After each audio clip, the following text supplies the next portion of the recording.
você vai seguir falando se você acha que o Gerson está desperdiçado jogando como está, ou se você acha que o Gerson tem que jogar mais por dentro, ou você acha que o Gerson tem que jogar. Olha isso aqui, HG, tá desmerecendo.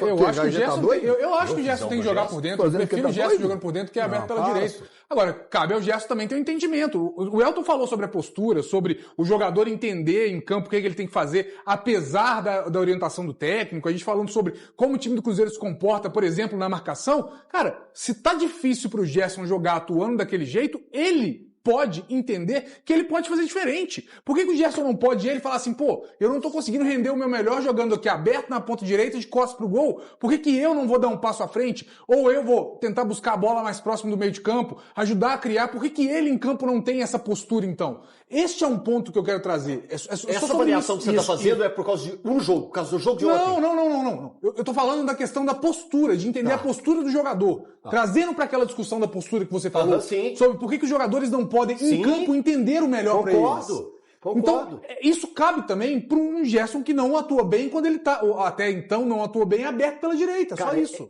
É só isso que eu tô batendo na tecla. É porque a gente tá pegando o jogo de ontem como recorte de tudo. Mas o jogo é sujeito. Eu tudo. O jogo eu falei desde o começo. Eu tô falando aqui, ó, discussão. Então, diálogo, desculpa. Vamos embora, todo mundo. Diálogo. Porque eu falei desde o primeiro jogo. Vamos lá. Por que vocês estão pegando? O Gerson... Tá colocando, o Gerson joga melhor. Cara, há 2 semanas, 3 semanas, foi unânime aqui. O Gerson joga fácil em qualquer uma das 3 posições que Entretanto... Todavia... Então, gente, é um jogo. O jogo contra o Curitiba, ele pode entrar de novo como titular, no mesmo lugar, no lugar do Christian, e arrebentar com o jogo. Para isso o time tem que melhorar. Tem talento. O todo tem que melhorar também. Que o contexto que a gente imaginava do Gerson, do time ajustado. Então, beleza. Aí é do Tite. Sobre a reunião de agora à tarde na Toca 2, acabei de receber aqui a informação. Embora tenha gente que duvide, né? Enfim. É para lavar roupa suja, mas é uma lavagem pesada. É o que eu recebi aqui agora. Normal. Tem nada além disso de anunciar saída, venda de jogador. Aqui, essa reunião especificamente está aqui, ó, para lavar roupa suja e fazer cobranças pesadas. É o mínimo que se espera. Normal. HG, dito isso aqui, eu vou agradecer meu amigo Paulinho Azeredo, que me mandou uma mensagem aqui, ó. O Elton Novaes, né? Crise. Crise. A palavra crise vem da origem do vocabulário latino crises, que significa momento de decisão, de mudança súbita. Ou seja, o Cruzeiro está em crise. Obrigado, Paulinho. E ninguém está aqui achando que isso é bom, maravilhoso. Não, é só para poder entender o momento do Cruzeiro, para a gente tratar com a devida seriedade esse momento. E isso que o Cruzeiro está fazendo, de lavar roupa suja, não pode esperar muito não, cara. Claro que não pode, porque gente. Se o Cruzeiro... Qualquer 4-0. Aqui. Eu falei que é natural. Isso é natural. Qualquer tipo de goleada, qualquer tipo de jogo... goleada é obrigatório, tem que ter. Que é um jogo absurdo. Se não tiver, você perder para um time fraquíssimo dentro de casa, isso aí acontece no futebol, tá? Isso aí é natural e tá certo o Cruzeiro de chamar a atenção de toda a comissão técnica, de todos os atletas na tarde de hoje. Só que você tá, pelo que você está dizendo aí, o que eu estou entendendo é que você, Elton Novaes, está apontando para todos nós que estamos dividindo este programa com você e achando que nós estamos avaliando e tomando qualquer tipo de posicionamento diante do jogo de ontem. O jogo de ontem foi sui generis? Foi. Sim. O que aconteceu no Clássico ontem deve ser encarado como algo normal de início de temporada? Não pode. Não pode. E outra coisa, se o Cruzeiro fosse o Botafogo,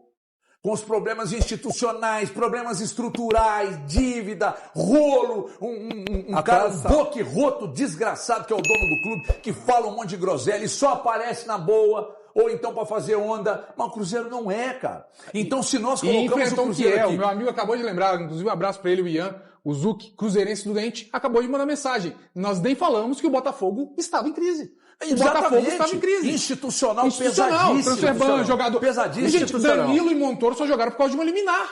De uma liminar da Justiça do Rio. Os caras que destruíram o jogo só jogaram por causa de uma liminar da Justiça. Então, assim, o Botafogo estava em crise antes, o 4-0 coloca o Botafogo como líder do Campeonato Brasileiro, e agora o Botafogo tá aí, tranquilo. O Textor saiu grandão lá, a gente viu no VT, o Textor saiu grandão, agora tá tudo resolvido. Vou colocar aporte, vai ter dinheiro. Então, sim, um jogo decide se um time tá em crise ou não. o contexto desse muda time tá em crise ou não. Claro. Um jogo muda patamar. Um jogo mudou o patamar do Cruzeiro ano passado. O jogo contra São Paulo mudou o patamar. Um jogo muda patamar. O jogo de ontem muda patamar. Mas se o Cruzeiro tivesse ganhado, se o Cruzeiro tivesse ganhado do Atlético, o clássico, 1-0, gol suado, e ontem tivesse perdido de 4-0, talvez a pressão fosse menor. Mas jogou contra o Atlético e perdeu de pouco, principalmente no segundo tempo. Aí que é o problema. Aí que nós precisamos refletir. O Cruzeiro começa a ter problema perdendo pro Democrata. Por que o Cruzeiro tem tantos problemas na virada do primeiro para o segundo tempo? Ah, mas você vai pegar o recorte dos dois jogos? Sim, porque eram dois adversários. Ou dos três. O Valor acabou de falar no segundo tempo contra o Democrata. Eu estou pegando só de Atlético e de Botafogo, por serem adversários. Titulares também, né? Com times titulares e tal. Essa queda do primeiro para o segundo tempo, ela precisa ser discutida. Claro. E ela não é só ela tá acontecendo? Física. Ela é estrutural também. E mental. O time se desmancha. E mental. Então, assim, não dá, cara, pode tratar com normalidade. E o Cruzeiro não está tratando tanto que vão levar lá e vão lavar roupa suja agora.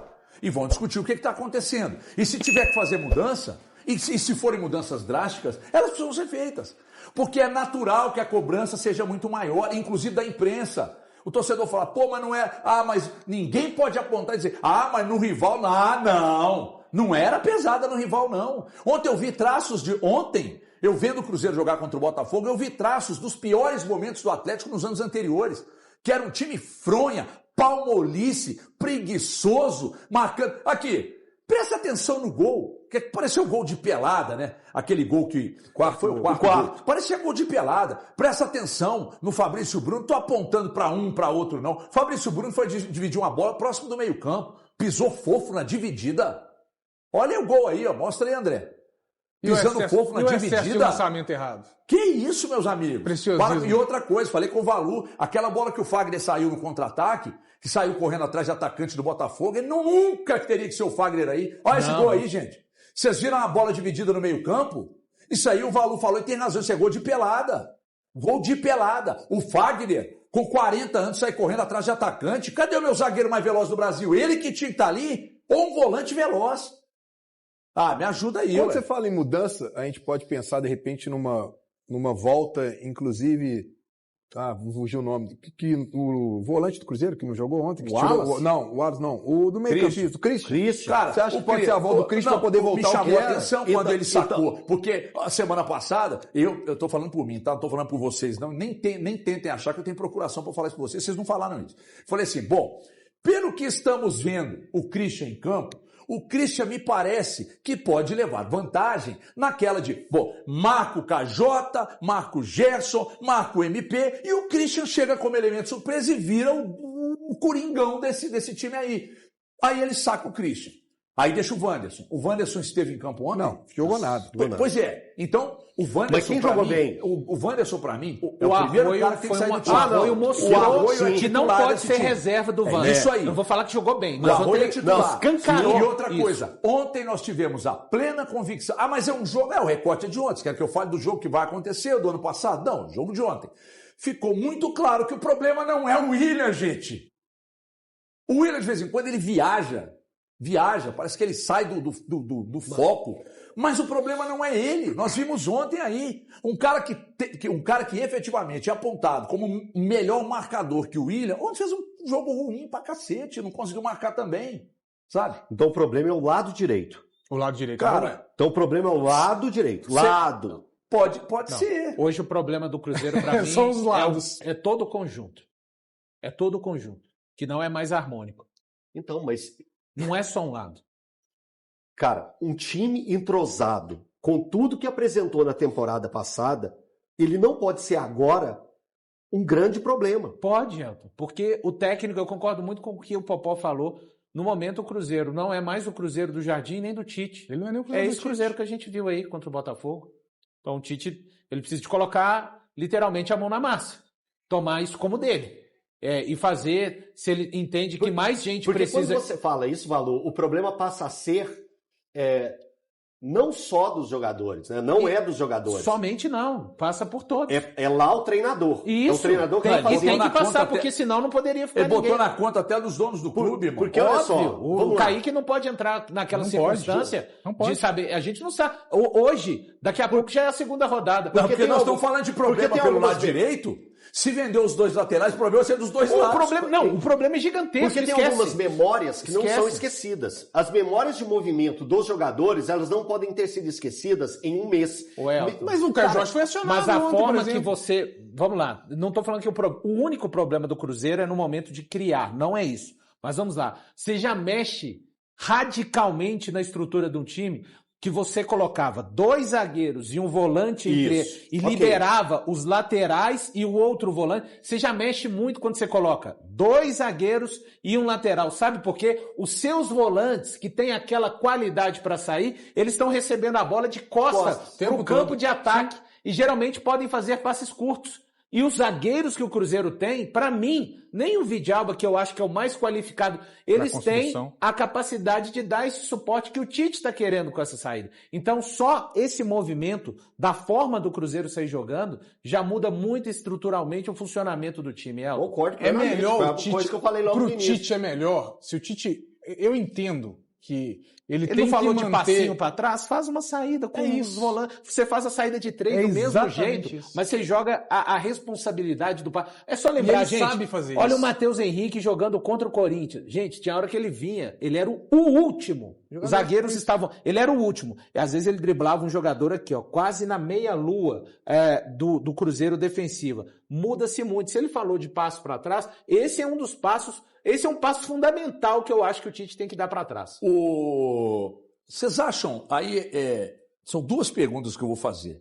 A primeira delas, uma derrota no final de semana do Cruzeiro para o Betim pode acarretar em algo mais grave? É a primeira pergunta. A segunda pergunta, essa reunião de hoje, esse preparo do time até domingo, pode, de repente, apontar para mudanças drásticas na formação?